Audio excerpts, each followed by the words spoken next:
ये कहानी है एक बाप बेटे की जो स्कूटर पर कहीं पर जा रहे होते हैं। तभी जो बाप होता है उसकी नजर पड़ती है रोड के साइड में कुछ लड़कों के ऊपर जो कि कीचड़ में कुछ ढूंढ रहे होते हैं। तो अपना स्कूटर वहां पर रोकते हैं और जाकर के उनसे पूछते हैं कि बेटे क्या ढूंढ रहे हो यहां पर। तो उनमें से एक बोलता है कि आपको दिख नहीं रहा है कि ये सामने सोने का फल है, हम उसको पाने की कोशिश कर रहे हैं। उसकी ये बात सुनते ही पिता का ध्यान जाता है उस सोने की फल की तरफ जो चमक रहा होता है।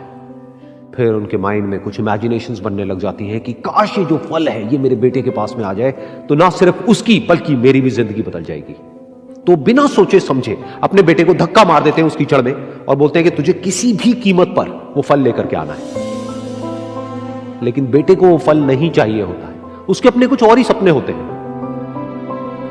वो बहुत कोशिश करता है अपने पिता को ये समझाने की कि मेरी खुशी इस फल में नहीं है, मेरी खुशी कहीं और है, मेरे सपने कुछ और है।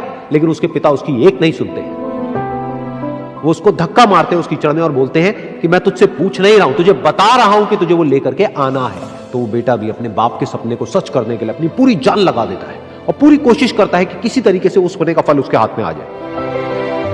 लेकिन जैसे जैसे वो हाथ पैर मारता है उस फल को पकड़ने के लिए, वो और नीचे धंसने लग जाता है और फिर जाकर के उसको समझ आता है कि ये कीचड़ नहीं है, ये दलदल है। वो चीखता है, चिल्लाता है, अपने पिता को आवाज लगाता है, लेकिन उसके पिता उसकी एक नहीं सुनते। बोलते हैं कि बहाने मत बना, और भी लोग हैं वहां पर जो कर रहे हैं, तो जब वो कर सकते हैं तो तू क्यों नहीं कर सकता। तो एक बार वो फिर से कोशिश करता है और अपनी पूरी जान लगा देता है, लेकिन उसके बाद भी उसके हाथ में कुछ नहीं आता है और वो धीरे धीरे नीचे धंसता चला जाता है और मर जाता है। तब जाकर के उसके पिता को एहसास होता है कि उससे कितनी बड़ी गलती हो गई। वो वहीं बैठ करके रो रहा होता है, चीख रहा होता है, चिल्ला रहा होता है। तभी वहां पर एक साधु आता है और वो साधु उस आदमी से पूछता है कि तुम क्यों रो रहे हो। फिर वो आदमी उस सोने के फल की तरफ इशारा करते हुए उस साधु को अपनी पूरी बात बताता है और बोलता है कि इसमें मेरी क्या गलती है, मैंने तो जो कुछ भी किया अपने बेटे की खुशी के लिए किया।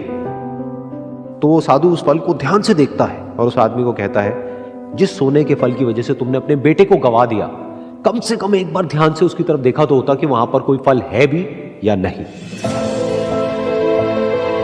ये सुन करके उस आदमी को गुस्सा आया और उसने कहा कि सामने तो दिख रहा है फल, आपको नहीं दिख रहा क्या।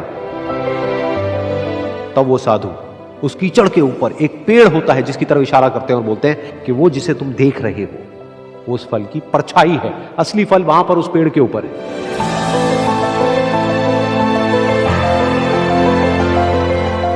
फिर वो साधु उस आदमी को बोला कि अपने बेटे को जबरदस्ती धक्का देने की बजाय और उसको बताने की बजाय कि तेरी खुशी किसमें है, अगर तुमने उससे पूछा होता कि बेटा तू बता तू क्या करना चाहता है और तेरी खुशी किसमें है, तो ना सिर्फ तुम्हारा बेटा जिंदा होता बल्कि हो सकता है कि उसके हाथ में वो असली सोने का फल भी होता।